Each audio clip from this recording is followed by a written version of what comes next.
दोस्तों नमस्कार। जैसे कि आप देख रहे हैं, मैं इस समय आपके सामने जनपद बहराइच, उत्तर प्रदेश के जनपद बहराइच के विकासखंड में पूर्वांतर्गत मैं इसमें दुखिया ग्राम पंचायत में खड़ा हूँ। और मैं सुबह आज आपको अवगत करा ही चुका हूँ कि आज का मुद्दा है हमारा, वो खाद्यान्न से संबंधित है। तो मैं अनगिनत ग्राम पंचायतों से होते हुए यहाँ पहुँचा हूँ। ये बटानिया ग्राम पंचायत करके आता है और हमारे बीच जो है हमारे बड़े सम्मानित व्यक्ति, शुभ नाम क्या पड़ेगा आपका? ब्रिजमोहन जी इस समय हमारे पास उपस्थित हैं, जो इस ग्राम पंचायत और अधिकारियों से जो भी अनियमितताएं इन्होंने देखी हैं वो आज आपको हमारे इस कैमरा लाइव में दिखाएंगे। तो सबसे पहले तो मैं आपको अवगत करा दूं कि जो कोटेदार से संबंधित शिकायतें हैं, जो शिकायतें मिल रही हैं कि हमें खाद्यान्न कम मिल रहा है, जहाँ पे जैसे कि उत्तर प्रदेश सरकार अपने शासन आदेश के अंतर्गत सुबह 9 बजे से लेकर रात्रि 9 बजे तक की 12 घंटे के लिए दुकानों को संचालित किया गया है कि किसी भी कंडीशन में दुकान खुली होनी चाहिए। कार्ड धारक हो या ना हो, खाद्यान्न वितरण हो रहा हो ना हो रहा हो, इससे कोई मतलब नहीं है, लेकिन 9 से 9 तक का किसी भी कंडीशन में दुकान खुली होनी चाहिए।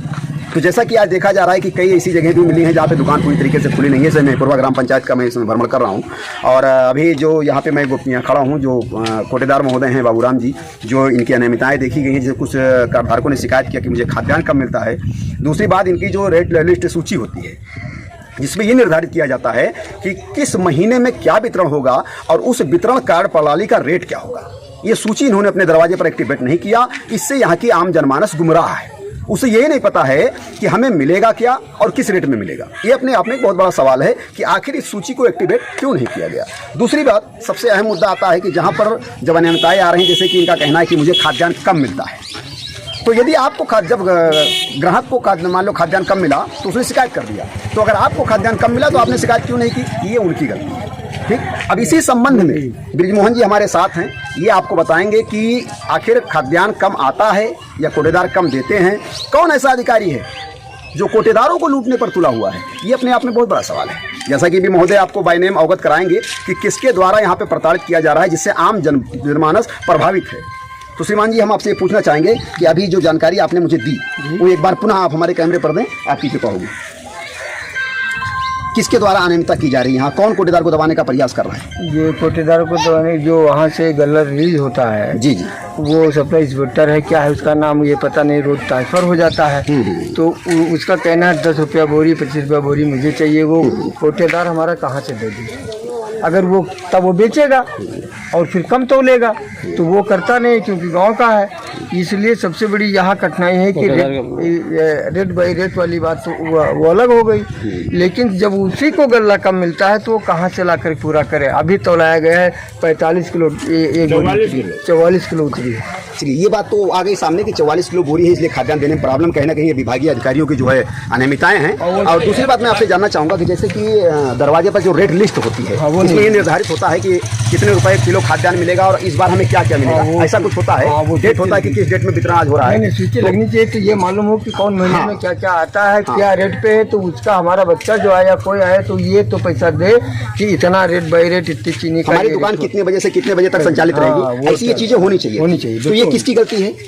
ये गलती भाई, रेट की सूची नहीं लगाया तो ये कोटेदार की गलती है ना, और ये इनकी गलती है और ये होना भी चाहिए था। और इससे ऊंचे जो अधिकारी बने बैठे हैं, सबसे बड़ी गलती तो उनकी नहीं। वो तो आपने दर्शाया कि अधिकारियों ने ही कोटेदार को दबाया। नहीं, क्यों नहीं आते देखने के लिए? और अगर आए तो उन्होंने चेक क्यों नहीं किया? लेखपाल हमारे यहाँ कहाँ जो है, आगे भी तो आते हैं हमारे यहाँ का जो लेखपाल बताएं कोटेदार जी, जैसे कि अब हमारे बीच आम जनमानस भी करता है, आप भी करता है। मैं आपसे थोड़ी सी एक सवाल कौन पूछना चाहूँगा, जैसे कि जो आपके दरवाजे पे जैसे आपने लिखा खाद्य जो है राष्ट्रीय खाद्य सुरक्षा अधिनियम 2013, बाकी अपने बारे में बायोडाटा आपने लिखा कि कौन सा ग्राम पंचायत है, मैं क्या हूँ, ये लिखा आपने।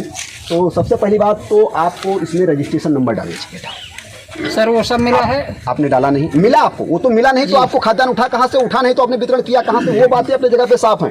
मैं सिर्फ ये पूछना चाहता हूँ कि आपने अपना रजिस्ट्रेशन कोड क्यों नहीं डाला?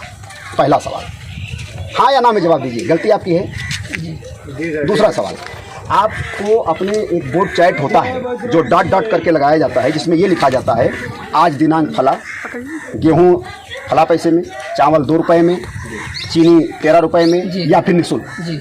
आज दिनांक फला, दुकान संचालित सुबह 9 बजे से शाम 9 बजे, 9 AM 9 PM। ऐसे मतलब एक उदाहरण मैं आपको दे रहा हूँ, मतलब सीरियसली मत लीजिए, उदाहरण दे रहा हूँ। ऐसा एक चार्ट आपका होता है जो आपके पास नहीं है। अब आप बताइए कैसे आम जनमानस को ये पता चल पाएगा कि हमारा आज वितरण क्या होने वाला है? नहीं, मेरे पास है चार्ट। मैंने आपको क्या कहा, आपके पास तो सब कुछ है, लेकिन हमारे जो दर्शक हैं फाड़ दिए।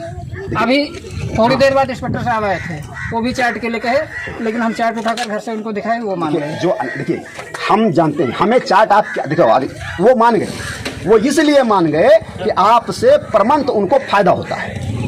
सच्चाई से मुंह मत मोड़िएगा बाबूराम जी। तो सर हमारे पास चार्ट है, हमने ये कब कहा कि आपके पास नहीं फाड़ दिया, इसलिए उसको हम मेरा मुद्दा वो नहीं है। हम तो पहले से कह रहे हैं कि आपके पास सब कुछ है, लेकिन हमारे दर्शकों के पास क्या है? वो चार्ट आपको घर में रखने के लिए दिया गया था या इसलिए दिया गया था कि आप कैसे उसको सुरक्षित करेंगे? आपकी रिलायबिलिटी है, हमें दिखना चाहिए जी। अब इनका मतलब गलती है, इसे हमको दिखना चाहिए। वो घर में रखने की चीज वस्तु नहीं है।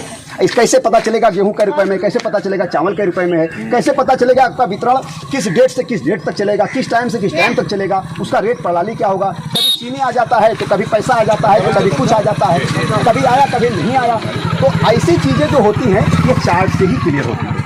आप विभागीय अधिकारी सप्लाई इंस्पेक्टर हैं, विभागीय अधिकारी सप्लाई इंस्पेक्टर, मैं उनसे पूछना चाहता हूँ, उनकी विरासत है ये कोटा, उनकी विरासत है जो उन्होंने चार्ट देख करके घर में रखने के लिए इजाजत दे दिया? किस ये राइट है? ये उनका संविधान है सप्लाई इंस्पेक्टर महोदय का। सर फटा है। क्यों फटा है? चार्ट फटा है। चार्ट क्यों फटा है? चार्ट का दृष्टि, बच्चे तो बच्चे नादानी कर ही लेंगे, बच्चे और जानवर में कोई फर्क नहीं होता। आप तो जानवर नहीं है ना आप बच्चे हैं। एक बार अगर शर्ट का बटन कट जाए तो क्या उसे दोबारा नहीं लगाया जाता?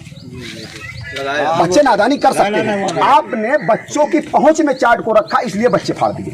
आपने चार्ट को बच्चों से पहुंच के ऊपर लगाया होता, चार्ट नहीं फटता।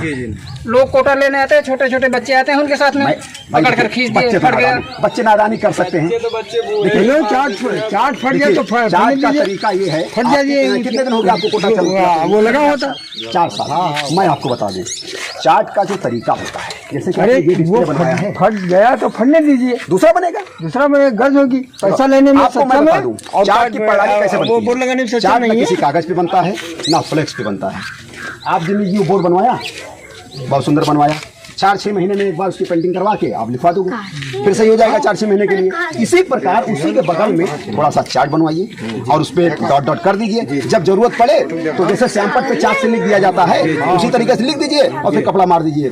बिना बताया ना वो फटेगा और ना कुछ होगा। और आपके सारी चीजें सामने, रजिस्ट्रेशन कोड सबसे सामने बहुत जरूरी है।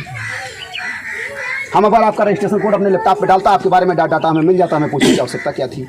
ना होने पर मुझे मजबूरी में आपसे पूछना पड़ा। तो जो चीजें दिखाने के लिए दी जाएं उसे आप दिखाइए, और जो खाने के लिए दी जाए वो खाइए। ये आपकी अनियमितता है, ये जान लीजिए। यहाँ तो काफी लोग आज से पहले आए होंगे, और जो भी आए होंगे उनका उद्देश्य सिर्फ एक ही रहा होगा। मैं उस संबंध में कुछ कहना नहीं चाहता, लेकिन आज मैं आया हूँ और आज कई ऐसी जानकारी आपको लेके जा रहा हूँ जो आपके भविष्य के लिए बहुत कीमती वस्तु होगी।